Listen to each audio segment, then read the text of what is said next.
Hello అండి, అందరూ ఎలా ప్రిపేర్ అవుతున్నారు? ఎవరు కూడా టెన్షన్ పడకండి. ఇప్పుడున్న రోజుల్లో అన్నీ కూడా ఒకసారి చదువుకున్నవి రివైజ్ చేసుకోండి, మరలా ఒకసారి చూసుకోండి. ఓకేనా? ముందుగా అందరికీ హ్యాపీ న్యూ ఇయర్. మీ అందరికి కూడా 2025లో మంచి జరగాలని మనస్ఫూర్తిగా కోరుకుంటున్నాను. ఈ వీడియోలో పెడగాజీకి సంబంధించిన ఎగ్జామ్కి వచ్చే ఇంపార్టెంట్ పాయింట్స్ డిస్కస్ చేద్దాం. బోధన, అభ్యసనము మరియు అభ్యాసకుల మధ్య సంబంధం. విద్య యొక్క అంతిమ లక్ష్యం ఏంటి? విద్య యొక్క అంతిమ లక్ష్యం విద్యార్థి ప్రవర్తనలో, తద్వారా మూర్తిమత్వంలో సమగ్రమైన మార్పును తీసుకువచ్చుట. అంటే ఇక్కడ విద్యార్థి ప్రవర్తనలో మనం ఎలా మార్పు తీసుకువస్తాము అంటే, విద్య ద్వారా విద్యార్థి యొక్క ప్రవర్తనలో, వారి యొక్క బిహేవియర్లో మనం మార్పును తీసుకొని రావచ్చు. విద్యను రెండు రకాలుగా వర్గీకరించిన వారు ఆడమ్స్ అన్నమాట. ద్విధ్రువ ప్రక్రియ. అయితే ఈయన చెప్పిన దాంట్లో రెండు ఏంటి అంటే, బోధన ఒకటి, అభ్యాసనము ఒకటిగా ఆయన పేర్కొన్నారు. అండ్ విద్యను మూడు రకాలుగా పేర్కొన్నవారు జాన్ డ్యూయీ. త్రిధ్రువ ప్రక్రియ. ఈయన పేర్కొన్న వాటిలలో బోధన, అభ్యాసనముతో పాటు అభ్యాసకుడిని కూడా చేర్చాడు. సో ఇక్కడ ఉంది చూడండి, అభ్యాసనము, ఇక్కడ సాంఘిక పరిసరాలు, ఏదైనా కూడా వాటి ద్వారా మార్పును తీసుకువచ్చాయి అన్నమాట. సో బోధకుడు, అభ్యాసకుడు, అభ్యాసనం. ఓకే, ఇక్కడ మనకి డెఫినేషన్స్ ఇచ్చారండి. నేను కంప్లీట్గా రాయలేదు, కొన్ని కీవర్డ్స్ మాత్రమే రాశాను. సర్దుబాటు చేసుకోవటానికి అనేది డెఫినేషన్లో వస్తే సింప్సన్. అండ్ పరస్పర చర్యా ప్రక్రియ అనేవారు ఎన్ఎల్ ఫ్లాండర్స్. అండ్ వ్యక్తుల మధ్య జరిగే పరస్పర చర్యనే బోధన అని చెప్పిన వారు ఎన్ఎల్ గాగ్నే. వీరు విద్య మీద డెఫినేషన్స్ ఇచ్చారు. నెక్స్ట్, బోధనా ప్రక్రియ అనేది అనుకోకుండా, అసంకల్పితంగా, యాదృచ్ఛికంగా జరగక సంకల్పితంగా మరియు వ్యూహాప్రదంగా ఉంటుంది. సంకల్పితంగా మరియు వ్యూహాప్రదంగా బోధనా ప్రక్రియ అనేది ఉంటుంది. ఈ బోధనా రకాలు చూద్దాము. అధికారయుత బోధన, ప్రజాస్వామ్యయుత బోధన, స్వేచ్ఛాయుత బోధన. అధికారయుత బోధన అంటే ఏంటంటే, ఇక్కడ ఓన్లీ టీచర్ యొక్క ఇన్వాల్వ్మెంట్ మాత్రమే ఉంటుంది. టీచర్ అధికారికంగా ఉంటారు. సో దీన్ని మనం సాంప్రదాయక సిద్ధాంతం అని పేర్కొనడం జరిగింది. సాంప్రదాయక సిద్ధాంతం. ఇక్కడ ఓన్లీ టీచర్ చెప్పినట్లు మాత్రమే విద్యార్థి అనేవారు వినాలి. అండ్ నెక్స్ట్ వచ్చేసి ప్రజాస్వామ్యయుత బోధన. ఇక్కడ ఏంటంటే టీచర్కి, స్టూడెంట్కి ఇద్దరికి కూడా భాగస్వామ్యం అనేది ఉంటుంది. సో ఇద్దరు కూడా ఇన్వాల్వ్ అయ్యి చేస్తారు ఏదైనా ఒక పనిని. బోధనలో ఇద్దరి యొక్క ఇన్వాల్వ్మెంట్ అనేది ఉంటుంది. సో ఇక్కడ టీచర్కి, స్టూడెంట్కి కూడా భాగస్వామ్యం ఉంటుంది. దీన్ని ఏమంటారంటే మానవతా సంబంధాల వ్యవస్థాపన సిద్ధాంతం అని అంటాము. నెక్స్ట్, స్వేచ్ఛాయుత బోధనలో విద్యార్థి క్రియాశీలకంగా ఉంటారు. అంటే ఇక్కడ ఉపాధ్యాయుని పాత్ర ఏమీ కూడా ఉండదు. ఇక్కడ ఉపాధ్యాయుడు కల్పించిన అభ్యాసనాలను విద్యార్థి అర్థం చేసుకొని వాటిని కొన్ని ప్రయత్నాల ద్వారా జ్ఞానాన్ని పొందుతాడనమాట విద్యార్థి అనేవారు. ఓకేనా? అది. నెక్స్ట్, ఉపాధ్యాయుడు కల్పించిన అభ్యాసన సన్నివేశాలను అర్థం చేసుకుంటూ విద్యార్థిలో కొన్ని ప్రయత్నాల ద్వారా జ్ఞానం పొందడమే స్వేచ్ఛాయుత అభ్యసనం. దీనిలో మూడు రకాలు ఉన్నాయి: స్మృతి స్థాయి బోధన, అవగాహన స్థాయి బోధన, పర్యాలోచక స్థాయి బోధన. వీటి మీద మనల్ని క్వశ్చన్స్ అడిగే ఛాన్స్ ఉందండి, గుర్తుపెట్టుకోండి. అయితే వీటి గురించి చూద్దాము. స్మృతి స్థాయి బోధన. ఇక్కడ స్మృతి అంటే ఏంటి? జ్ఞానం, గుర్తుపెట్టుకోవడం, అంతే కదా. సో ఇక్కడ ఆలోచనలకు, అవగాహనకు ప్రాధాన్యత ఉంటుంది. కేవలం జ్ఞాపకం ఆధారంగా విషయాన్ని గుర్తుంచుకునేలా చేసే బోధన బట్టి స్మృతిని ప్రోత్సహిస్తుంది. ఉద్దీపన, ప్రతిస్పందనల మధ్య సంబంధము ఏర్పడేటట్లు చేసే బోధన. నెక్స్ట్, అవగాహన స్థాయి బోధన. బిగ్గే మరియు హూంట్ వివరించారు అవగాహన స్థాయి బోధనను. అయితే ఈ అవగాహన స్థాయి బోధన అంటే భావాలను గ్రహించే బోధన అన్నమాట. వాటిని అర్థం చేసుకొని అవగాహన చేసుకునేది అనమాట. సామాన్యీకరణకు ప్రత్యేకీకరణకు మధ్య సంబంధాన్ని గుర్తింపచేయు బోధన. బిగ్ అండ్ హూంట్ ప్రకారం అవగాహన స్థాయి బోధనలో లక్ష్యాల స్పష్టత ఉండాలి, అభ్యసనం గురించి దాని పాత్ర గురించి అవగాహన కలుగజేయాలి, ప్రేరణ పద్ధతులను ఉపయోగించాలి, మంచి ఫలితం కొరకు పాఠ్య పుస్తకం ఉపయోగించాలి, ప్రత్యేక పాఠ్య ప్రణాళికలు అమలు చేయాలి.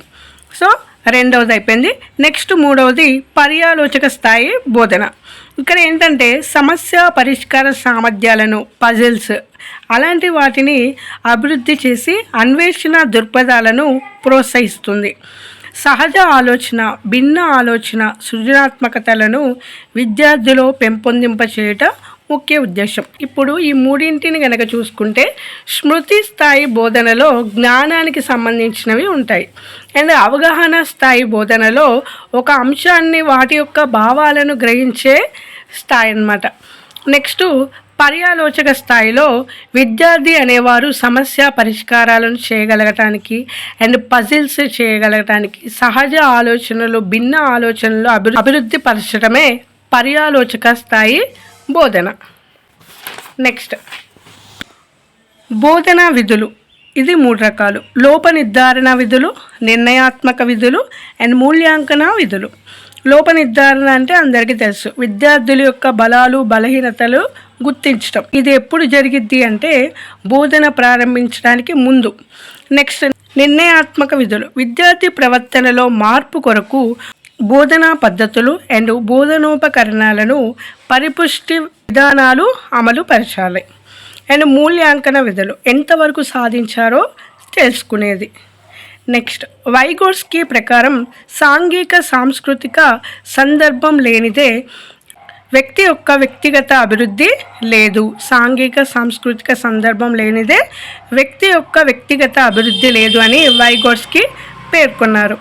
అండ్ నెక్స్ట్ వచ్చేసి మనకి సమ్మిళిత విద్య, సహిత విద్య, విలీన విద్య. ఏ రంగంలోనైనా వారి బలాలు బలహీనతలు వైకల్యాలతో సంబంధం లేకుండా విద్యార్థులందరూ ఒకే పాఠశాలలో భాగస్వామ్యం అవ్వడమే సమ్మిళిత విద్య. అంటే సాధారణ పిల్లలతోటి వైకల్యం కలిగిన వారు కూడా బోధనను అభ్యసించడం. సహిత విద్య అంటే దీన్నే ఏమంటారు, సమ్మిళిత విద్య అండ్ విలీన విద్య అని కూడా అంటారు.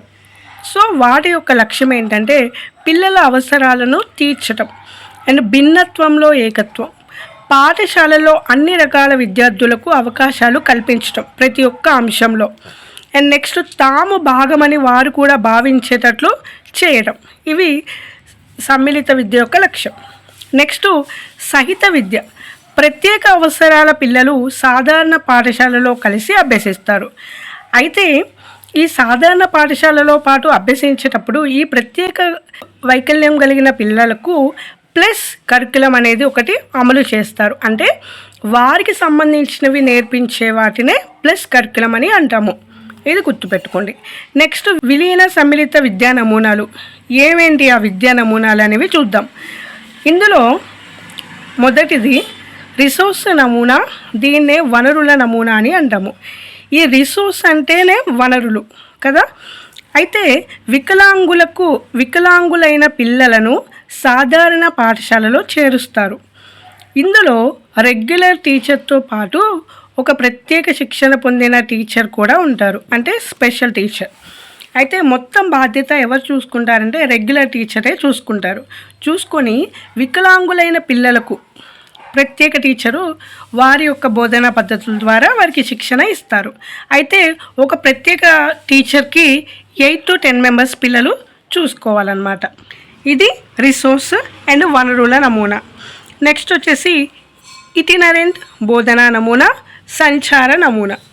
అంటే ఏంటంటే ఇక్కడ కూడా ఏంటి, స్పెషల్ చిల్డ్రన్స్ని సాధారణ పాఠశాలలో చేరుస్తారు. ఇక్కడ రెగ్యులర్ టీచర్తో పాటు స్పెషల్ టీచరు ఏం చేస్తారంటే పాఠశాలలో ఒక 2-3 రోజులు, మళ్ళీ మరొక పాఠశాలలో 2-3 రోజులు, అలా ప్రతి విద్యార్థిని 2-3 సార్లు చూస్తారు. అలాగా 8 కిలోమీటర్ల పరిధిలో ఆయన సంచారం చేస్తాడు, అటు ఇటు చూసుకుంటాడనమాట. ఓకేనా. ఇది 8 కిలోమీటర్ల పరిధిలో స్పెషల్ టీచర్ అనేవారు స్కూల్ టు స్కూల్ చేంజ్ అవుతాడనమాట. నెక్స్ట్ డ్యూయల్ టీచింగ్ నమూనా, దీన్నే ద్వంద్వ బోధన నమూనా అని అంటారు. అంటే ఏంటి? డ్యూయల్ అంటే రెండు రకాలుగా బోధించడం. ఎలాగా అంటే ఈ నమూనా యూనివర్సలైజేషన్ సూత్రం ఆధారంగా పనిచేస్తుంది. అంటే ఇక్కడ రెగ్యులర్ టీచర్ మాత్రమే ఉంటారు, స్పెషల్ టీచర్ ఉండరన్నమాట. సో ఈ రెగ్యులర్ టీచరే సాధారణ పిల్లలకు అండ్ ప్రత్యేక పిల్లలకు ఇద్దరికి కూడా బోధిస్తారు. అయితే ఆయన ఏం చేస్తాడు, ప్రత్యేక పిల్లలకు కూడా టీఎల్ఎం యూజ్ చేసి బోధన చేస్తాడనమాట. సో ఇక్కడ ఏంటి, ఓన్లీ ఒక్క టీచర్, రెగ్యులర్ టీచర్ మాత్రమే ఉంటారు. సో దీన్ని యూనివర్సలైజేషన్ సూత్రం ఆధారంగా పనిచేస్తుంది. నెక్స్ట్ డిస్టెన్స్ ఎడ్యుకేషన్ మోడల్, దీన్నే దూర అభ్యసన నమూనా అంటారు. మన భాషలో చెప్పుకోవాలంటే ఓపెన్ స్కూల్స్ అన్నమాట. ప్రత్యేక కరెస్పాండెన్స్ కోర్సులే దూర అభ్యసన విధానం.